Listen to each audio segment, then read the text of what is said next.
சென்னை மெரினா கடற்கரையில் தொடர்ந்து 5வது நாளாக மாணவர்கள் மட்டுமில்லாமல் பெண்கள் மற்றும் குழந்தைகள் என பல்வேறு தரப்பினர் தொடர்ந்து ஜல்லிக்கட்டிற்கு ஆதரவாக ஆர்ப்பாட்டத்தில் ஈடுபட்டு வருகின்றனர். இது குறித்த விரிவான தகவல்களை அங்கிருக்கும் நமது செய்தியாளர் சஞ்சீவிடம் கேட்கலாம்.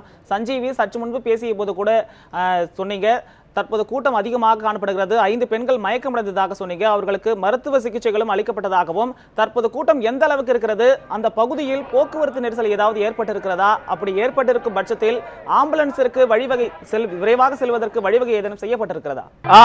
இல்லை மகேஷ், இந்த ஆம்புலன்ஸ் உள்ளே வர வேண்டும் என்றால் இந்த இருக்கக்கூடிய கூட்டத்தை தாண்டி தான் உள்ளே தற்போது வர வேண்டும். இப்பொழுது கூட பின்னால் ஒரு ஆம்புலன்ஸ் வரக்கூடிய காட்சிகளை நீங்கள் பார்க்கலாம். ஒட்டுமொத்தமாக இங்கு அமர்ந்திருக்கக்கூடிய மக்கள் அனைவரும் எழுந்து உள்ளே வரக்கூடிய ஆம்புலன்ஸுக்கு அவசர உதவிக்காக வரக்கூடிய ஆம்புலன்ஸுக்கு இப்படிதான் வழிவிட்டு ஒவ்வொரு முறையும் சரி செய்து வருகின்றனர். அந்த காட்சியை நம்மால் பார்க்க முடிகிறது. கிட்டத்தட்ட இப்போது வரை இது போல 5 ஆம்புலன்ஸ்கள் வெளியே சென்றது. ஒட்டுமொத்தமாக இதுவரை 3 பெண்கள் 2 ஆண்கள் என 5 பேர் தற்போது இந்த வெயிலின் தாக்கத்தால் மயக்கமடைந்து விழுந்திருக்கக்கூடிய காட்சிகள் நம்மால் இந்த இடத்தில் பார்க்க முடிகிறது. இப்படிதான் கிட்டத்தட்ட தனியாருடைய ஆம்புலன்ஸ் கிட்டத்தட்ட இந்த இடத்திற்கு வந்துள்ளது. அதன் மூலமாக இங்க இருக்கக்கூடிய மக்களுக்கு சிகிச்சை அளிக்கப்பட்டு வருகிறது. இந்நிலையில் வெயிலின் தாக்கம் அதிகமாக இருக்கக்கூடிய காரணத்தால் தொடர்ந்து அது போன்ற சம்பவங்கள் நடைபெறு வரும் என்று எதிர்பார்க்கப்படுகிறது. இது மட்டுமில்லாமல் அவசர சட்டம் கொண்டு வரும் முறை, குறிப்பாக அவசர சட்டம் நிறைவேற்றப்பட்டாலும் இந்த சட்டமானது நிரந்தர சட்டமாக மாறும் வரை கண்டிப்பாக இந்த போராட்டம் தொடரும் என்று இங்க இருக்கக்கூடிய இளைஞர்கள் சார்பாக கூறப்படுகிறது. இந்நிலையில் ஒரு சில நபர்கள் நம்முடைய இருக்கிறார்கள், அவர்களும் இதை பற்றி கேட்கலாம். சார், இப்போ அவசர சட்டம் கொண்டு வரக்கூடிய நடவடிக்கை எல்லாம் நடைபெற்று வருது. இந்த அவசர சட்டம் கொண்டு வந்தா இந்த போராட்டம் நடைபெறுமா? சார், இந்த அவசர சட்டம்ன்றது ஒரு டெம்பரரி சொல்யூஷன் தான். இது பெர்மனன்ட் சொல்யூஷன் கிடையாது. இங்கே இருக்கிற ஒவ்வொருத்தருமே பெர்மனன்ட் சொல்யூஷனுக்கு தான் போராடிக்கிட்டு இருக்காங்க.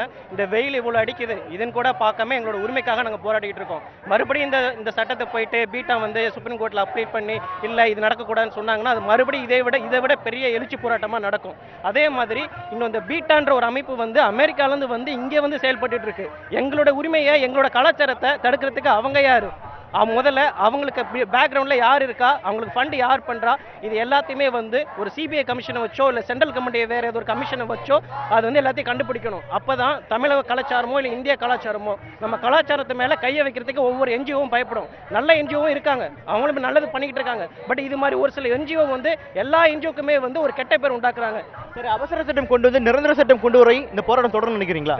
கண்டிப்பா இங்கே நீங்க பாத்தீங்கன்னா எல்லாருமே தெரியும் எத்தனை லட்சம் மாணவர்கள் வந்திருக்காங்க அப்படின்ட்டு. நான் ஐடி ஊழியன் தான், பட் இதையெல்லாம் நான் லீவ் போட்டுட்டு தான் இங்க போராடிக்கிட்டு இருந்தேன். இன்னைக்கும் போராடுவேன், நாளைக்கும் போராடுவேன், எப்பவுமே போராடுவேன். எங்களுக்கு தேவை பர்மனன்ட் சொல்யூஷன் சார், அவ்வளவுதான். நீங்க சொல்லுங்க, எந்த பகுதியில் வரீங்க? நீங்க எத்தனை நாள் போராட்டத்தில் கலந்துட்டு இருக்கீங்க? நாங்கள் திருநெல்வேலி பக்கத்துல இருந்து வந்துட்டு இருக்கோம். ஸோ தொடர்ந்து இப்போ 4வது நாள் நாங்கள் போராட்டத்தில் கலந்துகிட்டு இருக்கோம். ஸோ இந்த போராட்டம் எப்படி பார்க்குறோன்னா, ஆரம்பத்தில் இருந்தே நம்ம தமிழ் சமூக ஆர்வலர்கள் இந்த ஜல்லிக்கட்டு குரல் கொடுத்துட்டு இருந்தாங்க. இந்த குரல் நம்ம எல்லா மக்களுக்கும் கேட்கலையே அப்படிங்கிற ரொம்ப நாள் வருத்தமாக இருந்தது. மக்கள் அங்கங்கே உணர்வுகளை தெரிவிச்சுட்டு இருந்தாங்க. நான் இப்போ நீங்கள் மைக் என்ற கொடுத்ததுனால நான் அந்த விஷயத்தை நான் சொல்ல வரல. எங்களை ஒருங்கிணைக்கிறதுக்கு ஒரு பாயிண்ட் எதுவும் இல்லாமல் இருந்தது. முதன் முறையாக நான் அடித்து சொல்லுவேன், சத்தியம் பண்ணி சொல்லுவேன், இந்த நியூஸ் 7 சேனல் ஃபஸ்ட்டு போராட்டத்தை வெளியில் கொண்டு வந்துச்சு. அதுக்கப்புறம் தான் ஒட்டுமொத்த மக்களும் நம்ம தமிழ் உணர்வுகள் எங்கேயாச்சும் பாதிக்கப்படுறாங்க அப்படிங்கிறத ஒன்று ஆரம்பிச்சாங்க. இப்போ இந்த ஒன்று சேர்றது இவ்வளோ பெரிய போராட்டமாக இன்னைக்கு பேருக்கு எடுத்து நிற்கிது. அவர் கூறியதை கேட்டோம் மகேஷ். இந்த இடத்தில் ஆண்கள் மட்டும் இல்லாமல் பெண்கள் கூட நிறைய பேர் உள்ளனர், அவர்களும் கேட்கலாம். எத்தனை நாள் இங்கே வந்துட்டு இருக்கீங்க? இப்போ நிறைய வெயில் அடிச்சிட்டு இருக்கீங்க, எந்த இஷ்யூ இல்லையா, எந்த ப்ராப்ளம் இல்லையா உங்களுக்கு? இன்னையோட இது 4th டே தான். இது என்னோட 4th டே தான். நான் மழை வெயில் எல்லாத்துலையும் இங்கே தான் உட்காந்துட்டு இருக்கோம். நாங்கள் முந்தானேத்து சாயங்காலம் வந்துட்டு இங்கே தான் உட்காந்துட்டு இருக்கோம். நாங்கள் வெயில் ரொம்ப கஷ்டமாக இருக்குது. ஆனால் எங்களுக்கு உரிமையை காப்பாற்றுறதுக்காக எங்களுக்கு இந்த கஷ்டம்லாம் பெரிய விஷயமாவே கிடையாது. நாங்கள் இந்த கடைசி ஜட்மெண்ட் எங்களுக்கு ஃபேவராக வர வரைக்கும் நாங்கள் கடைசி உயிர் மூச்சு வரைக்கும் போராடிட்டே இருப்போம். எங்களோட ஜென்ரேஷனை காப்பாற்றுறதுக்காக, எங்களோட பாரம்பரியத்தை காப்பாற்றுறதுக்காக, எங்களோட மக்களுக்கு எல்லாமே எங்களோட உரிமை எங்களுக்கு பெறத்துக்காக என்னென்ன கஷ்டம் நாங்கள் தாங்க முடியுமோ அவ்வளவும் நாங்கள் தாங்குவோம். இது எங்களுக்கு ஒரு பெரிய விஷயமாகவும் தெரியல, எங்களுக்கு கஷ்டமாகவும் தெரியல. கடைசி உயிர் மூச்சு வரைக்கும் நாங்கள் எங்களோட உரிமைக்காக கண்டிப்பாக போராடிட்டு தான் இருப்போம். நீங்க சொல்லுமா, குழந்தைய கூட்டு வந்திருக்கேன், குழந்தைக்கு சாப்பாடு எல்லாம் கிடைக்குதா? அத்தியாவசிய விஷயங்கள் பால்லாம் கிடைக்குதா? வாலண்டியர்ஸ் நல்லா ஹெல்ப் பண்றாங்க, எவ்வளவு முடியுமோ அவங்க ஹெல்ப் பண்றாங்க. பால், தண்ணி, ஃபுட் எல்லாமே கொடுக்குறாங்க. குழந்தைங்களுக்கு கூட ஒரு கஷ்டமே இல்லை. நம்ம வீட்டுக்கு போகலான்னு கூட இல்லை, இங்கே இருக்கலாம் நம்ம பார்க்கலாம், முடிஞ்ச உடனே போகலாம் தான் சொல்றாங்க. அதெல்லாம் எந்த ப்ராப்ளம் இல்லை சார், நல்லா பார்த்துக்கிறாங்க, எந்த ப்ராப்ளம் இல்லை. எவ்வளோ பேர் வந்தாலும் சரி அவ்வளோ பேருக்கு ஃபுட்டு கொடுக்குறாங்க, தண்ணி கொடுக்குறாங்க, குழந்தைக்கு உண்டான பால் எல்லாமே அவங்க பார்த்துக்கிறாங்க. நம்ம ஜஸ்ட் நம்ம ஆதரவு தெரிவிக்கணுன்றதுனாலே தான் நாங்கள் வந்திருக்கோமே. மகேஷ் அவர்கள் கூறியதை கேட்டோம். கண்டிப்பாக இந்த போராட்டம் முடியும் வரை, குறிப்பாக இந்த அவசர சட்டம் இருக்கும் சட்டத்தை வந்து முழுமையாக ஒரு நிரந்தர சட்டமாக மாறும் வரை இந்த போராட்டம் தொடங்கும் என்று இங்க இருக்கக்கூடிய மக்கள் சார்பாக கூறப்படுகிறது. இந்த போராட்டம் தொடக்கத்தை பொறுத்தவரை பார்த்தோம் என்றால் வெறும் 100 மாணவர்களால் இந்த இடத்தில் தொடங்கப்பட்ட போராட்டம். ஆனால் இப்பொழுது இந்த மாணவர்களின் போராட்டம் ஒரு மக்கள் போராட்டமாக தொடங்கி நடைபெற்றுக் கொண்டிருக்கிறது. இந்நிலையில் இந்த போராட்டத்தை பொறுத்தவரை பார்த்தோம் என்றால் குழந்தைகள், பெற்றோர்கள், அவர்களது பெற்றோர்கள் என ஒட்டுமொத்தமாக 3 தலைமுறைகள் கலந்து கொள்ளக்கூடிய ஒரு போராட்டமாக இந்த போராட்டம் தற்போது மாறியுள்ளது. இந்நிலையில் அவர்கள் வைக்கக்கூடிய ஒற்றை கோரிக்கை, ஒரே கோரிக்கை, இந்த அவசர சட்டம் போதாது. இந்நிலையில் ஒரு நிரந்தரமான ஒரு நகர்வை நோக்கி இந்த போராட்டம் நடந்து கொண்டிருக்கிறது. மகேஷ். சஞ்சீவி, தற்போது சென்னை மெரினா கடற்கரையில் கூட்டம் கட்டுக்கடங்காமல் இருப்பதை நம்மால் பார்க்க முடிகிறது. அந்த ஆர்ப்பாட்டத்தில் பெண்கள் அதிகமானோர் பங்கு பெற்று நம்மால் பார்க்க முடிகிறது. நீங்கள் குறிப்பிட்டது போலவே 5 பேர் மயக்கமடைந்ததாக சொன்னீங்க. அவர்களுக்கு தண்ணீர், உணவு போன்ற அடிப்படை தேவைகள் வழங்கப்பட்டு வருகிறதா சஞ்சீவ்? கண்டிப்பாக மகேஷ், இப்பொழுது இந்த பெண்மணி கூறியதை கூட நீங்கள் கேட்டீர்கள். அத்தியாவசிய பொருட்கள் அனைத்தும் வழங்கப்பட்டு வருகிறது. குறிப்பாக தற்போது பழம், பழச்சாறு, அதே போல வெயில் அதிகமாக கூடிய காரணத்தால் குடிப்பதற்கு குளுக்கோஸ் உள்ளிட்ட அனைத்து விஷயங்களும் இந்த இடத்தில் சரியாக இங்க இருக்கக்கூடிய தன்னார்வர்களால் வழங்கப்பட்டு வருகிறது. குறிப்பாக இந்த இடத்தில் நிறைய அதிகபட்சமான வாலண்டியர்ஸ் உள்ளார்கள், தன்னார்வர்கள் உள்ளார்கள். அவர்கள் சார்பாக தொடர்ந்து வேலைக்கு அனைத்து உணவுகளும் வந்து குறிப்பாக வெயில் அதிகமாக கூடிய காரணத்தால் குளுக்கோஸ், அதே போல இளநீர், தண்ணியை வெயிலை போக்கக்கூடிய அளவிற்கு இளநீர், அதே போல தண்ணீர் உள்ளிட்ட விஷயங்கள், குளிர்பானங்கள் உள்ளிட்ட அனைத்து விஷயங்களும் தற்போது இவர்களுக்கு வழங்கப்பட்டு வருகிறது. இந்நிலையில் இந்த மயக்கமடைந்த 5 பேர்களும் வந்து உடனடியாக அருகில் இருக்கக்கூடிய தனியார் மருத்துவமனைக்கு அழைத்து செல்லுள்ளனர். அது மட்டும் இல்லாமல் இந்த இடத்தில் பார்த்தோம் என்றால் ஆம்புலன்ஸ்களும், குறிப்பாக 5 ஆம்புலன்ஸ்கள் தற்போது இந்த இடத்தில் பணிக்காக வைக்கப்பட்டுள்ளது. இந்நிலையில் யார் யாருக்கெல்லாம் அவசர உதவி, மருத்துவ உதவி தேவையோ அவர்கள் எல்லாம் அந்த இடத்துக்கு நேரடியாக கொண்டு அந்த மருத்துவ உதவிகளை வந்து பயன்படுத்திக் கொள்ளலாம் என்று இங்கே கூடிய சார்பாக ஏற்பாடு செய்யப்பட்டுள்ளது. மகேஷ். சஞ்சீவி, தற்போது கூட்டம் அதிகமாக காணப்படுகிறது. அங்கு போக்குவரத்து நெரிசல் ஏதாவது ஏற்பட்டிருக்கிறதா? தற்போது அவர்கள் நிரந்தர சட்டம் மட்டுமல்லாமல் ஜல்லிக்கட்டிற்கு நிரந்தர சட்டம் வேண்டும் என்று பெரும்பாலானோர் கோரிக்கை வைக்கின்றனர். அந்த கோரிக்கை மட்டுமல்லாமல் வேறு ஏதேனும் கோரிக்கைகளை முன்வைக்கிறார்களா? மகேஷ், இந்த பகுதியை பொறுத்தவரை பார்த்தோம்னா போக்குவரத்து கண்டிப்பாக ஒரு நெரிசல் உள்ளது. இந்த இடத்தை பொறுத்தவரை பார்த்தோம்னால் ஒரு வாகனம் கூட நுழைய முடியாத நிலையம் தற்போது உள்ளது. ஆனால் அவசர வாகனங்கள், குறிப்பாக ஆம்புலன்ஸ் மட்டும் நுழைவதற்கான இடத்தை வந்து தற்போது ஏற்பாடு செய்து வருகின்றனர். அதை தாண்டி இந்த மெரினா கடற்கரைகள், குறிப்பாக காமராஜ் சாலையை பொறுத்தவரை பார்த்தோம்னால் எந்த ஒரு வாகனமும் வர முடியாத அளவிற்கு தற்போது இந்த இடத்தில் நெரிசல் உள்ளது. அதனால் வந்து வாகனம் ஏதேனும் செல்ல வேண்டும் என்றால் கூட இந்த இடத்தில் இருக்கக்கூடிய தன்னார்வலர்கள் சார்பாக குறிப்பாக அவர்களே வந்து போக்குவரத்து நெரிசலை சரி செய்யக்கூடிய பணியை வந்து தொடர்ந்து செய்து வருகிறார்கள். இந்நிலையில் நீங்கள் கேட்ட அடுத்த கேள்வி, இந்த பிரச்சனை அடுத்ததாக எதை நோக்கி நகரும் என்ற இவர்களிடம் கேட்கலாம். சார், இப்ப ஜல்லிக்கட்டுக்காக இந்த பிரச்சனை தொடங்கப்பட்டது. இந்த பிரச்சனை அடுத்த வேற ஏதாவது பிரச்சனை நோக்கி நகரம் நினைக்கிறீங்களா? இந்த கூட்டம் கூடது வெறும் ஜல்லிக்காக மட்டும் இல்லை சார். நம்மளோட தமிழோட உரிமை வந்து எல்லா இடத்துலையும் மறுக்கப்பட்டிருக்கு. இலங்கை தமிழ் ஆரம்பிச்சு கர்நாடகத்தில் தண்ணி கொடுக்காத வரைக்கும் எல்லாமே ஆரம்பிச்சு தமிழனை அடிச்சு அப்படியே அடக்கிட்டாங்க. அந்த ஒரு எழுச்சி தான் சார் ஒட்டுமொத்த கூட்டமும். இந்த கூட்டம் வந்து இதுக்காக மட்டும் கூடாது. கண்டிப்பா ஃபியூச்சர்ல என்ன பிரச்சனை தமிழருக்காக வந்தாலும் கண்டிப்பா கூடும் சார். மகேஷ் அவர்கள் கூறியதை கேட்டோம். இவரது கருத்து மட்டும் இல்ல, இங்க இருக்கக்கூடிய பெரும்பாலான இளைஞர்களின் கருத்து அதுவாக தான் உள்ளது.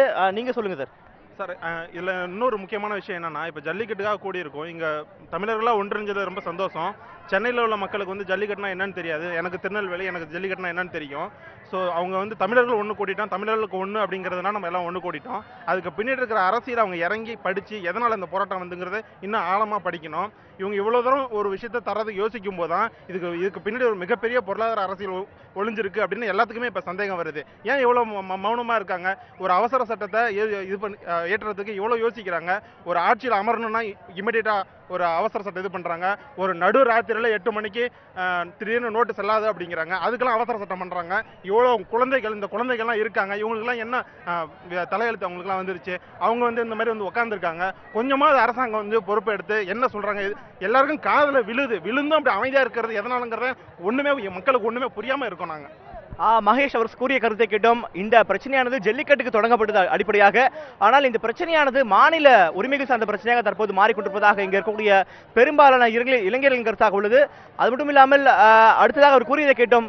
தமிழர் பிரச்சனை, அது குறிப்பாக காவிரி மேலாண்மை வாரியம், அதே போல மீனவர் பிரச்சனை, தமிழக மீனவர்கள் பிரச்சனை உள்ளிட்ட மாநிலம் சார்ந்த பிரச்சனையாக ஒட்டுமொத்தமாக இந்த கூட்டத்தில் பேசப்பட்டு வருகிறது. இந்த இடத்துல வந்து தொடர்ந்து யாரும் வந்து டயர்டாக கூடாது, குறிப்பாக புத்துணர்ச்சியாக இருக்க வேண்டும் என்று தொடர்ந்து இந்த இடத்தில் இளைஞர்கள் பேசி வருகிறார்கள். அவர்கள் பேசும்போது கூட இந்த பிரச்சனையானது ஜல்லிக்கட்டுக்காக தொடங்கப்பட்டதாக இருந்தாலும் அடுத்ததாக தமிழர் மாநிலம் சார்ந்த பிரச்சனைகள், குறிப்பாக நான் குறிப்பிட்டது போல காவிரி மேலாண்மை வாரியம், தமிழக மீனவர் பிரச்சனை, அதே போல விவசாயிகள் பிரச்சனை உள்ளிட்ட பிரச்சனைகளை பற்றி அடுத்த கட்டமாக இந்த போராட்டம் என்று அழைத்து செல்லக்கூடிய ஏற்பாடுகள் இப்பொழுது இல்லை என்றாலும் தொடர்ந்து அதற்காக குரல் கொடுப்போம் என்று இங்க இருக்கக்கூடிய இளைஞர்கள் சார்பாக கூறப்படுகிறது. மகேஷ். சஞ்சீவி, தற்போது கூட்டம் எப்படி இருக்கிறது? அங்கு இருக்கக்கூடிய தற்போதைய சூழல் குறித்து சொல்லுங்க. மகேஷ், இந்த இடத்துல இருக்கக்கூடிய ஒட்டுமொத்த சூழ்நிலையும் தற்போது பார்த்து வருகிறோம்.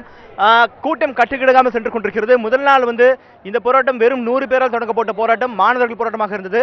ஆனால் இப்பொழுது மிகவும் எழுச்சி பெற்று தமிழகத்தின் பல பகுதிகளில் இருந்து அது மட்டும் இல்லாமல் தமிழ் மக்கள் மட்டும் இல்லாமல் பிற மாநிலத்தைச் சேர்ந்த மக்கள், அதே போல தமிழ் மக்கள், தமிழ் பேசக்கூடிய மக்கள் மட்டும் இல்லாமல் பிற மொழி மக்கள், அதே தெலுங்கு, மலையாளம், அதே போல கன்னடா உள்ளிட்ட பல மொழி பேசும் மக்கள் பன்மொழி பேசக்கூடிய மக்கள் இருக்கக்கூடிய ஒரு போராட்ட களமாக இந்த போராட்ட களம் தற்போது மாறியுள்ள காட்சிகள் நம்மால் பார்க்க முடிகிறது. நேற்று கூட பார்த்தோம் என்றால் பல வெளிமாநிலவர்கள், குறிப்பாக வட இந்தியர்களும் தமிழ்நாட்டில் வாழக்கூடிய வட இந்தியர்களும் இந்த போராட்டத்தில் கலந்து கொண்டிருக்கக்கூடிய காட்சிகள் நம்மால் பார்க்க முடிகிறது. அதனால் இந்த போராட்டத்தை பொறுத்தவரை பார்த்தோம் என்றால் நான் குறிப்பிட்டது போல மாணவர்கள், இளைஞர் போராட்டம் மட்டும் இல்லாமல் பெரும் மக்கள் போராட்டமாக தற்போது இந்த போராட்டம் மாறியுள்ளது. குறிப்பாக நான் குறிப்பிட்டது போல 3 தலைமுறைகள், குழந்தைகள், அவர்களது பெற்றோர்கள் என ஒட்டுமொத்தமாக 3 அடுக்குகள், 3 ஜெனரேஷன்ஸ் இருக்கக்கூடிய ஒரு போராட்டமாக தற்போது மாறியுள்ளது. எனது ஒளிப்பதிவாளர் சுரேஷ் தற்போது இங்கே இருக்கக்கூடிய கூட்டத்தை காட்டுவார். கூட்டம் கட்டுக்கடங்காமல் தற்போது இன்னும் வந்து கொண்டே இருக்கிறது. இன்று விடுமுறை நாள் என்ற காரணத்தால் குறிப்பாக ஐடி கம்பெனியில் பணியக்கூடிய ஊழியர்கள், அதே போல அரசு ஊழியர்கள், பள்ளி கல்லூரி மாணவர்கள் என அனைவரும் தற்போது இந்த இடத்திற்கு வருகை தந்து இந்த போராட்டத்தில் அவர்களை இணைத்துக் கொண்டு இந்த போராட்டத்தை தற்போது நகர்த்தி செல்கின்றனர். இது மட்டும் இல்லாமல் இந்த இவ்வளவு பெரிய மக்கள் இருக்கும்போது கிட்டத்தட்ட 5 லட்சத்திற்கும் மேற்பட்ட மக்கள் தற்போது இந்த இடத்தில் இருந்தாலும் எந்த விதமான ஒரு சிறு அசம்பாவிதம் கூட ஏற்படாமல் தற்போது இந்த போராட்டம் நடைபெற்றுக் கொண்டிருக்கிறது. இன்று காலை முதல் வெயிலின் தாக்கம் அதிகமாக இருக்கக்கூடிய காரணத்தால் ஒரு சில நபர்கள் மயக்கமடைந்தார்கள் தவிர, அதை தவிர வேறு எந்த விதமான அசம்பாவிதமோ அல்லது அது போன்ற விஷயங்கள், வன்முறையோ உள்ளிட்ட எந்த விதமான விஷயங்களும் ஏற்படவில்லை. இந்நிலையில் வெயில் அதிகமாக இருக்கக்கூடிய காரணத்தால் தற்போது தொடர்ந்து மருத்துவ சிகிச்சை, மருத்துவ உதவிகள் வந்து கொண்டிருக்கிறது. பல தனியார் மருத்துவமனைகள் தற்போது அவர்களது ஆம்புலன்ஸை அனுப்பி இந்த இடத்தில் உதவிக்கரங்களை நீட்டி வருகின்றனர். இந்நிலையில் மருத்துவ உதவி தேவைப்பட்டால் நேரடியாக இங்க இருக்கக்கூடிய ஆம்புலன்ஸ் அவசர வாகனத்திற்கு சென்று தேவையான மருத்துவ உதவிகளை பெற்றுக் கொள்ளக்கூடிய ஏற்பாடுகளும் தற்போது இந்த இடத்தில் செய்யப்பட்டுள்ளது. மகேஷ். சஞ்சீவி, நீங்கள் குறிப்பிட்டது போலவே பெண்கள் அதிக அளவில் இந்த போராட்டத்தில் ஈடுபட்டுள்ளதை நம்மால் பார்க்க முடிகிறது. அந்த வகையில் பெண்கள் தற்போது என்ன கருத்து தெரிவிக்கின்றனர்? ஓரிரு நாட்களில் அவசர சட்டம் பிறப்பிக்கப்படும் என தமிழக முதலமைச்சர் ஓ பன்னீர்செல்வம் தெரிவித்திருக்கிறார். அது குறித்து பெண்கள் என்ன கருத்து தெரிவிக்கிறார்? இப்போ தமிழக முதலமைச்சர் பன்னீர்செல்வம் அவர்களது இன்னும் ஓரிரு நாட்களில் அவசர சட்டம் இந்த ஜல்லிக்கட்டு நடப்பதாக கொண்டு வர சொல்லியிருக்காங்க. இதை பத்தி என்ன நினைக்கிறீங்க நீங்க? எங்களுக்கு அவசர சட்டம்லாம் தேவையில்லைங்க. அப்புறம் 6 மந்த்ஸ்க்கு அப்புறம் திரும்ப ஸ்டே வாங்கிட்டு திரும்ப எங்களை இந்த மாதிரி அலைய விடுவாங்க. இந்த அளவுக்கு பெரிய போராட்டம் பண்ணிட்டு இவ்வளோ மக்கள், எனக்கு தெரிஞ்சு 1.5 லட்சம் பேருக்கு மேலே மெரினால மட்டுமே இருக்கும். ஒட்டுமொத்த தமிழகத்திலையும் 50 லட்சம் பேருக்கு மேலே நின்று போராடிட்டு இருக்கோம். எங்களுக்கு தேவை அவசர சட்டம் கிடையாது, நிரந்தர தீர்வு வழிவகைக்க நம்ம பன்னீர்செல்வம் ஐயா முதலமைச்சர் ஏதாச்சும் பண்ணணும்னு நான் எதிர்பார்க்குறேன். அதுக்கு மோடி அவர்களும் எங்களுக்கு அனுமதி தரணும். தேவை பீட்டான்றவங்க அமெரிக்கன் ஆர்கனைசேஷன், அவங்களுக்கும் தமிழ்நாட்டுக்கும் என்ன சம்பந்தம், எந்த காரணத்துக்காக தடை பண்ணியிருக்காங்க, இந்த தடைக்கு பின்னாடி இருக்க காரணங்கள் இவ்வளவும் பார்க்கும்போது எனக்கு என்னமோ எல்லாரும் சொல்ற மாதிரி அரசியல் உள்நோக்கம் இருக்கிற மாதிரி தான் தெரியுது. இந்த மாதிரி எல்லாம் பண்ணிட்டே வந்தீங்கன்னா நாங்கள் அமெரிக்காவில் வர எந்த ஃபுட்டுமே நாங்கள் தடை பண்ணுறோம். ஆல்ரெடி நாங்கள் 3 நாளாக நாங்கள் எல்லாருமே இளைஞர்கள் அனைவருமே உறுதிமொழி எடுத்திருக்கோம். அமெரிக்கா பானம் எதுவுமே தொட போகிறது கிடையாது. கோக் குடிக்க மாட்டோம், பெப்சி, மெக்டானல்ட்ஸ் எந்த ஒரு ரெஸ்டாரண்ட்டுக்கும் போகிறது கிடையாது. எங்களுடைய விவசாயிகளுக்கு அழிக்கிற எந்த விஷயமும் நாங்கள் செய்ய மாட்டோம்ன்ற உறுதிமொழி எடுத்திருக்கோம். இதே மாதிரி எங்களுக்கு அரசியல் எங்களுக்கு முதலமைச்சரும் சப்போர்ட் பண்ணாம, யாருமே எங்களுக்கு சப்போர்ட் பண்ணாம இந்த மாதிரி கஷ்டப்படுத்துனீங்கன்னா எங்களுடைய போராட்டம் இன்னும் வலுப்பெருமை தவிர்த்து குறையும்ன்றது மட்டும் நாங்க இப்ப இருக்க குறையவும் குறையாது. இதை விட பயங்கரமான ஒரு தமிழகமே திரண்டு வர அளவுக்கு நீங்க பாப்பீங்கன்னு நான் உறுதியா சொல்றேன்.